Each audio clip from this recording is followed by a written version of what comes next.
A história nos ensina que impunidade, omissão e covardia podem, num primeiro momento, parecerem o caminho mais rápido, mais fácil para acabar com os problemas. É um caminho falso. Impunidade, omissão e covardia nunca deram certo na história para nenhum país do mundo. Todos os países que optaram por essa trinca de impunidade, de omissão e de covardia, acabaram corroendo os valores mais importantes da democracia. Todos os países que, num determinado momento, optaram por isso, acabaram, depois de um tempo, extinguindo a sua democracia, o seu Estado de Direito, e levaram anos e anos para recuperar. Nós temos a história aqui da América Latina inteira, infelizmente. Temos a história de Portugal, temos a história da Espanha, a demonstrar isso. E, lamentavelmente, temos hoje a história de vários países do leste europeu.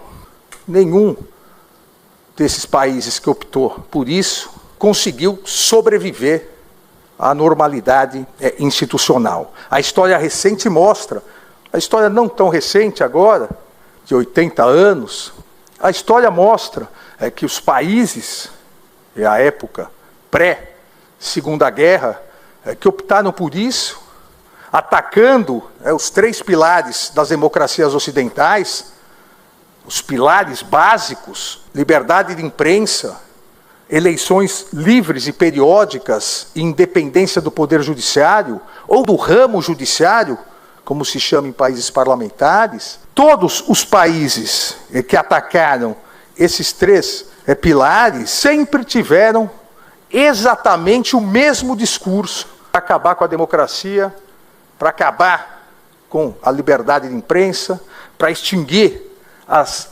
eleições livres e periódicas e para afastar esse obstáculo que é para uma autocracia a independência do poder judiciário. Sempre o mesmo discurso. O primeiro, sempre a confusão deliberada e dolosa entre liberdade de expressão com liberdade de agressão. Entre dizer que a livre manifestação de pensamento permite o discurso discriminatório, de ódio, misógino, racista, homofóbico, antissemita. Todos aqui se recordam de Goebbels. Uma mentira dita 1000 vezes vira uma verdade. E ele nem tinha à época os algoritmos direcionados ideologicamente das Big Techs. Imagina se tivesse. Essa confusão sempre foi feita para atacar os pilares da democracia. A história também demonstra que se tentou confundir algumas vezes, e o mundo, por causa desta confusão, o mundo sofreu.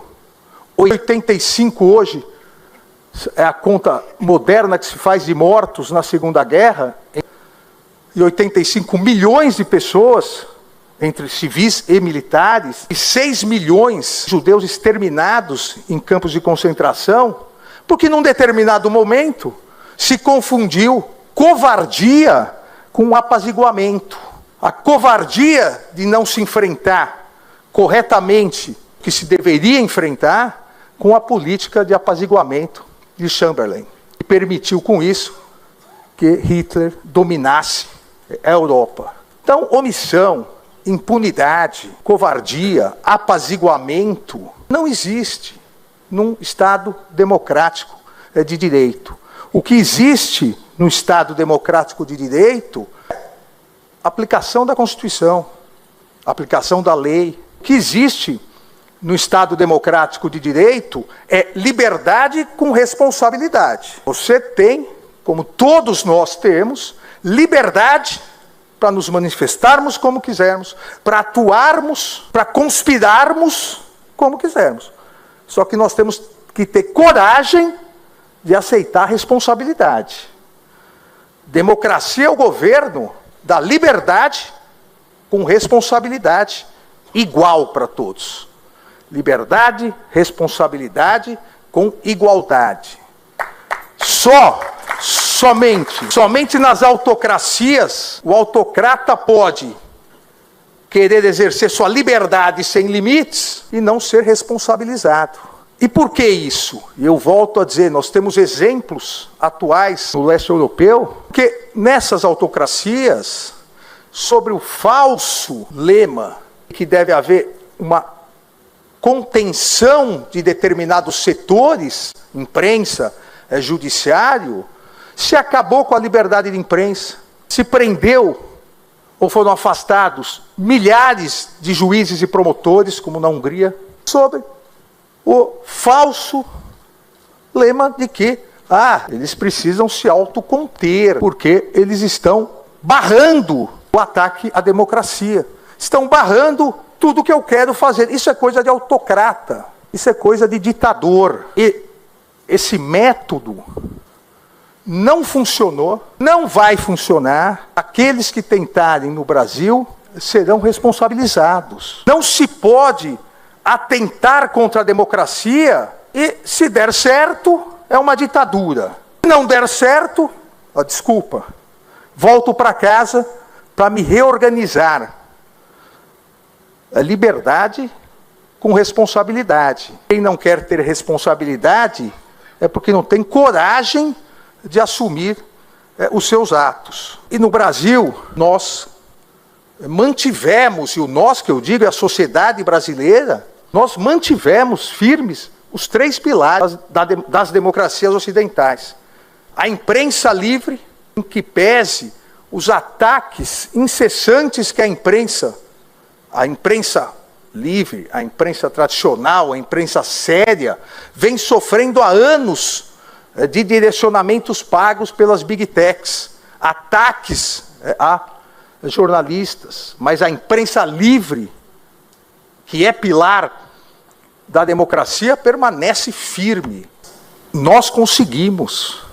O Brasil, infelizmente, tem um histórico de golpes de Estado. O Brasil tem um histórico de regimes de exceção. A República Brasileira começa em 1889 já em estado de sítio. Marechal Floriano sucede Marechal Deodoro, estado de sítio. Um leve período de normalidade, 15 anos de ditadura Vargas. Um outro período de semi-normalidade, aqueles que acompanham a história, a política sabem, que entre o final da ditadura Vargas e o início da ditadura militar, nenhum presidente da República conseguiu tomar posse se não tivesse apoio de uma ala das Forças Armadas. Vale lembrar o contragolpe feito para que Juscelino Kubitschek pudesse assumir. Aí tivemos 20 anos de estado de exceção, até que veio a redemocratização. Então, num país que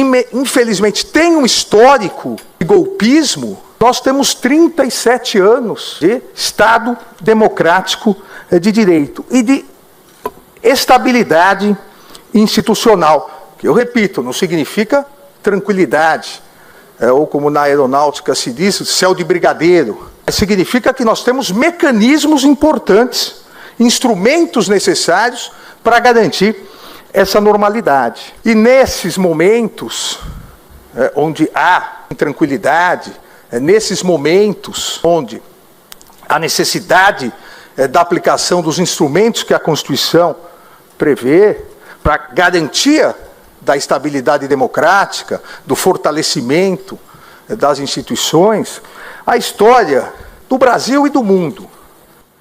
Eleições livres e periódicas. O Brasil dá um exemplo ao mundo. A cada 2 anos, nós temos eleições.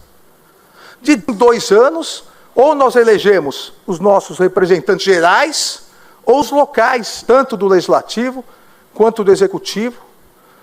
E é o único país do mundo que, com 158 milhões de eleitores, em pouquíssimas horas, dá o resultado das eleições. Nós não deixamos, enquanto sociedade, e aqueles que viveram sob a ditadura sabem isso, nós não podemos deixar que retirem das brasileiras, dos brasileiros, esse orgulho nós temos eleições de quem ganhar, assume. Quem perder, tenta daqui 2 anos, 4 anos. Isso é democracia.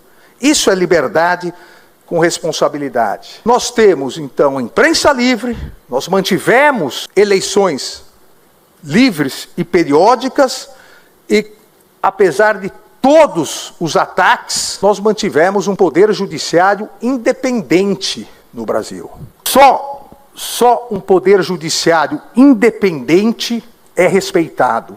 O respeito se dá pela independência. Um judiciário vassalo, covarde, um judiciário que quer fazer acordos para que o país momentaneamente deixe de estar conturbado, não é um judiciário independente.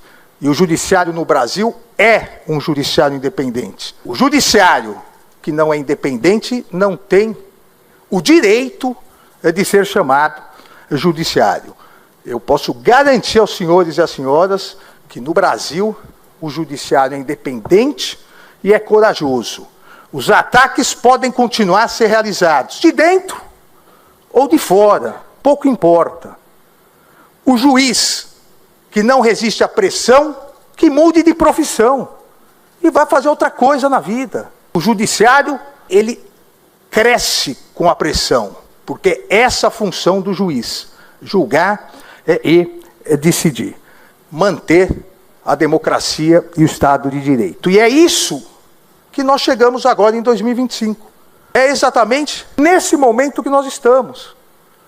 Um momento que, se não fosse essa odiosa polarização ideológica, infelizmente muito capitaneada pelas redes sociais e pelo ódio que se destila nas redes sociais, todos os brasileiros e brasileiras, independentemente da posição política, de direita, de esquerda, de centro, liberal, progressista, conservador, todas as posições são razoáveis e respeitáveis. Se não fosse essa odiosa polarização, repito, insuflada pelo ódio das redes sociais, todos os brasileiros deveriam estar comemorando que o Brasil resistiu a ataques, que o Brasil passou, nesses 35 anos, diversas provações. E chegamos hoje, em 2025, como um Estado democrático de direito, com a imprensa livre, com eleições. Daqui um pouco mais de um ano teremos novas eleições e com o judiciário independente. Isso significa que nós não temos desafios para o futuro? Claro que temos. E temos diversos desafios. Todas as instituições, todos os poderes, a sociedade civil, todos nós temos que constantemente nos aperfeiçoar. E eu venho dizendo e repetindo, e vou tomar a liberdade de, nesses 6 minutos finais, antes que o João Dória me expulse, nesses 6 minutos finais, tomar a liberdade de dizer para vocês que o desafio brasileiro para os próximos anos se chama segurança. E segurança no seu tripé. Segurança institucional, segurança jurídica e segurança pública. Não há como um país avançar se nós não melhorarmos e consolidarmos essas 3 espécies de segurança. A segurança institucional é necessária com o fortalecimento dos 3 poderes, do fortalecimento e o equilíbrio entre os 3 poderes. É difícil, mas é necessário uma reforma política e ninguém, milagre da reforma política ideal. Não há no mundo nenhum sistema político eleitoral idêntico ao outro. Não existe. Não existe um parlamentarismo idêntico ao outro. O parlamentarismo inglês, totalmente diferente do parlamentarismo alemão. O semipresidencialismo português, totalmente diferente do francês. O nosso sistema presidencialismo, diferente do norte-americano. Mas nós temos que verificar uma maneira de aproximar mais o eleitor do seu representante. Uma maneira de possibilitar uma cobrança maior, uma fiscalização maior. Pesquisas feitas logo após o segundo turno das eleições, com 3 semanas após o segundo turno, mostram que só 30% das pessoas se recordam quem votaram para deputado federal, ou 30 anos. Eu estou dizendo 3 semanas. Isso não é possível. Então, o fortalecimento institucional, o fortalecimento da segurança institucional passa pela necessidade de aperfeiçoamento. Como também, e aqui o judiciário deve fazer uma meia-culpa, um dos 3 fatores mais importantes, essa segurança jurídica. Há necessidade de reformas, mas não só reformas legislativas, reformas no funcionamento do Poder Judiciário. Não é possível, eu digo isso com absoluta tranquilidade, eu fui promotor, instaurei inúmeros inquéritos civis, hoje sou ministro, faço parte do Judiciário, mas não é possível que a cada empreendimento haja um inquérito civil e eventualmente uma liminar, e que essa liminar demore anos para ser julgada e os investimentos fiquem parados. Não importa se está certo ou errado o investimento, importa que nós temos que alterar o funcionamento do judiciário para que se resolva logo. Você quer construir uma empresa, vai gerar milhares de empregos, milhões em impostos, desenvolvimento, e aí vem uma liminar, e para julgar, afinal leva 2, 3, 4 anos. Quem que vai investir no Brasil assim? Então é segurança jurídica. E isso é um grande desafio, mas será um grande desafio que nós vamos avançar. Eu digo nós, porque primeiro o ministro Fachin, que assume agora dia 29 de setembro, e eu assumo como vice-presidente do Supremo Tribunal Federal, e depois, na minha gestão, essa questão de segurança jurídica e segurança pública. Alguém poderia dizer aqui, o que o judiciário tem a ver com segurança pública? Tudo, tudo. Tem os prós e contras de você ter passado em vários locais do balcão. Eu, graças a Deus, passei por vários locais. Então, como disse, fui promotor, fui secretário de segurança, fui ministro da Justiça e Segurança nas Olimpíadas, e eu sempre defendi que segurança pública, a segurança pública primária, óbvio que segurança pública com educação, desenvolvimento social, os índices de criminalidade diminuem. Mas o combate imediato à insegurança, sem o Poder Judiciário, sem o Ministério Público, fica capenga. A polícia tem que fazer o trabalho dela, mas a justiça também. E eu cito só 2 exemplos, para não me alongar muito. A audiência de custódia não é um instrumento ruim. O desvirtuamento da audiência de custódia. A audiência de custódia, e lá atrás, quando saiu, e eu fui o primeiro secretário de Segurança Pública a instalar numa capital, o ministro Lewandowski, à época era o presidente do Supremo, obrigado, e pediu, eu devo entender que a água eu posso falar mais à vontade. Eu chamei desde o início como um habeas corpus social. Por que isso? Quem tem condições econômicas, se é preso, imediatamente entra com habeas corpus.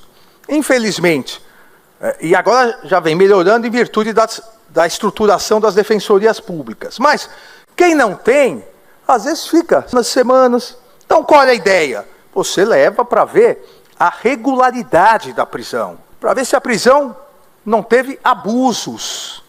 O que não é possível, e por isso que eu digo, o instrumento é bom. Nós temos, enquanto judiciário, que evitar a deturpação. Não é possível que alguém, como numa cidade do interior do Ceará, que agora realmente eu não me lembro o nome, em um ano tenha passado por 76 audiências de custódia.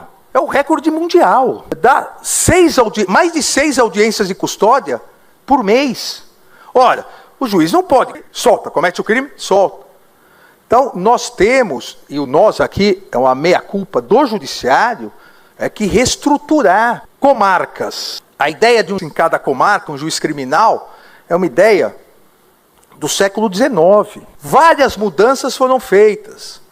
Recentemente, acordo de não persecução penal para os crimes mais leves. Então, aquelas cidades menores, hoje, o juiz criminal está com pouco trabalho. Porque o que antes era Toda uma instrução, testemunhas, sentença, vários habeas corpus, hoje é um acordo de não persecução penal. Então é a hora de reestruturar a justiça criminal. O crime grave, ele não é municipal, salvo um ou outro. Mas o crime grave hoje, o crime organizado, ele é intermunicipal. Vide o novo cangaço em alguns locais. É interestadual e é internacional. Então nós temos que regionalizar também o judiciário. Não há, e as senhoras e os senhores podem acreditar nisso, não há nenhum órgão de Estado que tenha um banco de dados, do ponto de vista criminal, maior que o judiciário. Nem a polícia, porque o judiciário tem todos os dados desde o início da investigação, tão penal, e durante toda a execução. Olha, o judiciário tem que começar a trabalhar com inteligência artificial esses dados, para que a justiça criminal seja mais eficiente. Então, há espaço para nós avançarmos também do ponto de vista do Poder Judiciário no combate à criminalidade organizada, na melhoria da segurança pública. Segurança institucional, segurança jurídica e segurança pública, com isso, se nós, os poderes se unirem em torno disso, com a sociedade civil, nos próximos 10 anos, nós vamos dar um salto gigantesco no Brasil. Muito obrigado pela atenção.